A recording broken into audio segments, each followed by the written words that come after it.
Eh bien, madame, monsieur, à présent, nous avons le plaisir d'avoir avec nous en ligne en direct monsieur Simon Michael, qui est un expert en économie. Bonsoir, monsieur Simon Michael.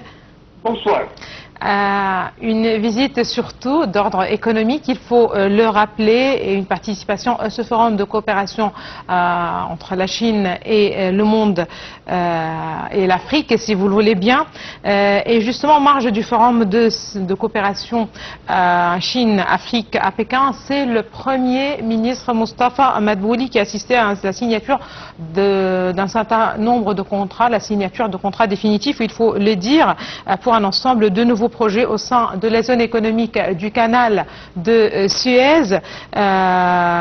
Justement, on parle d'industrie chimique, alimentaire, la production de brome et la fabrication de composants pour des projets d'énergie renouvelable.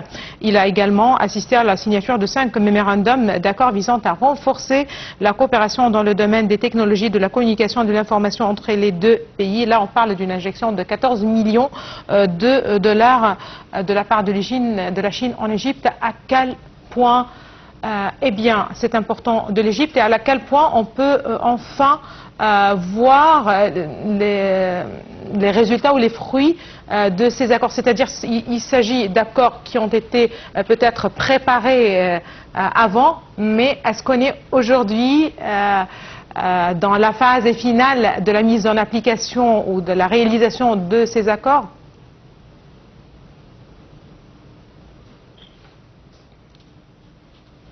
Allô?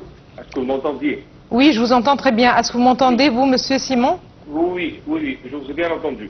Alors, très bien. Maintenant, le forum de la coopération Chine-Afrique, qui s'est bien tenu à Pékin, il a représenté pour nous une plateforme cruciale pour renforcer les relations économiques, politiques et culturelles entre la Chine, l'Égypte, aussi bien que les pays africains.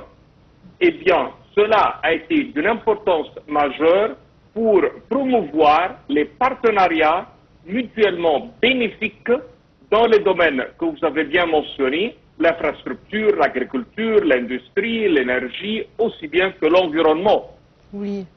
Maintenant, quand je parle de ce développement des infrastructures, cette coopération sino-africaine, elle s'inscrit dans une vision stratégique où la Chine, en tant que deuxième plus grande économie mondiale, elle soutient les efforts de développement, aussi bien les échanges de matières premières, et elle est à la recherche de nouveaux marchés pour ses produits et technologies, aussi bien quand je parle uniquement de l'infrastructure, l'Afrique a bénéficié et l'Égypte des investissements massifs de la Chine, les routes, les chemins aussi bien que les ports, et cela, il a bien facilité le commerce, aussi bien l'accès pour les marchés internationaux. Quand je parle aux accès aux ressources, la Chine, elle dépend de nous et elle dépend de l'Afrique pour plein de ressources naturelles, avec un grand exemple qui est le cuivre. Quand je parle de la diplomatie et l'influence globale, nous, on a d'une grande importance et d'une force, et cette alliance politique et économique, elle donne au monde un poids très important, et aussi bien, à ne jamais oublier, la croissance mutuelle qui se déclare dans ce profit de coopération technologique, dans le savoir-faire industriel et dans les projets d'investissement de la Chine. Tout cela contribue à une croissance économique et un développement durable. Aussi bien dans le projet qui a eu lieu, il y a un développement de la zone économique du canal de Suez, et cela est grâce à des investissements dans cette zone stratégique, ce qui renforce la position égyptienne comme un hub mondial pour le commerce et la logistique.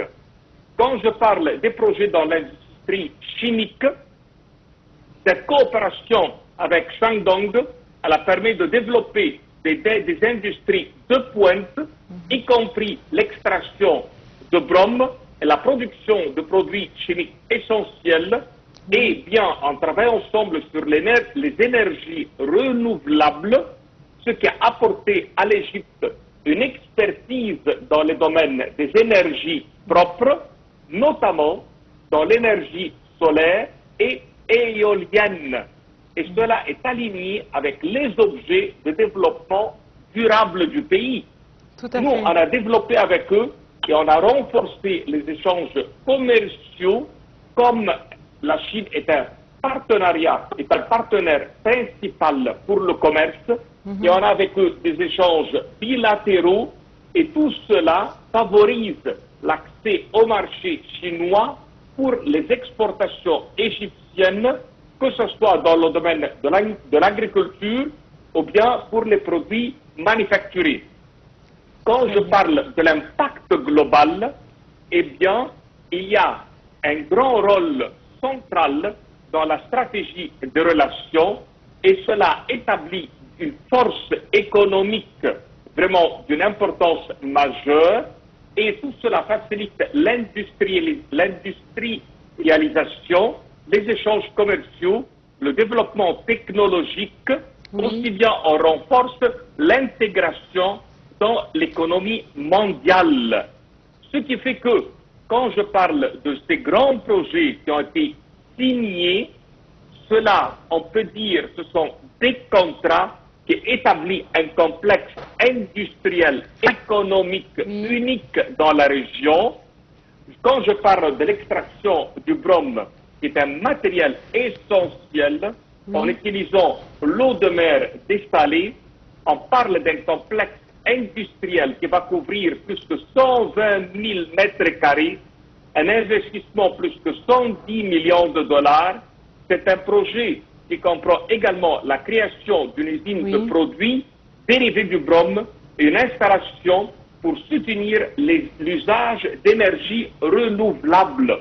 Tous ces accords s'inscrivent dans la stratégie égyptienne qui vise à développer l'industrie locale et à attirer les investissements étrangers dans le secteur des énergies renouvelables, de la chimie, des produits alimentaires.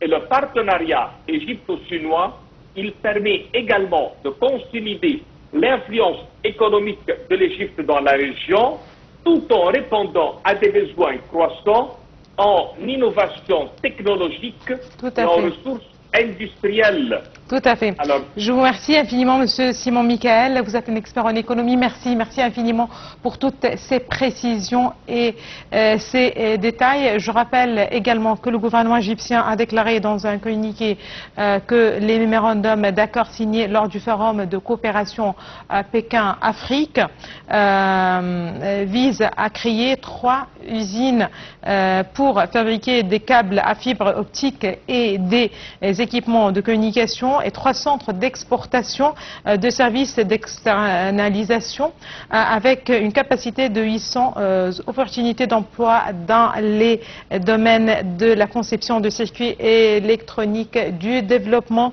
de logiciels et de la recherche et le développement dans les réseaux optiques, ainsi que d'autres technologies de transformation verte et les semi-conducteurs. Ça fait partie de l'ensemble des accords qui ont été signés.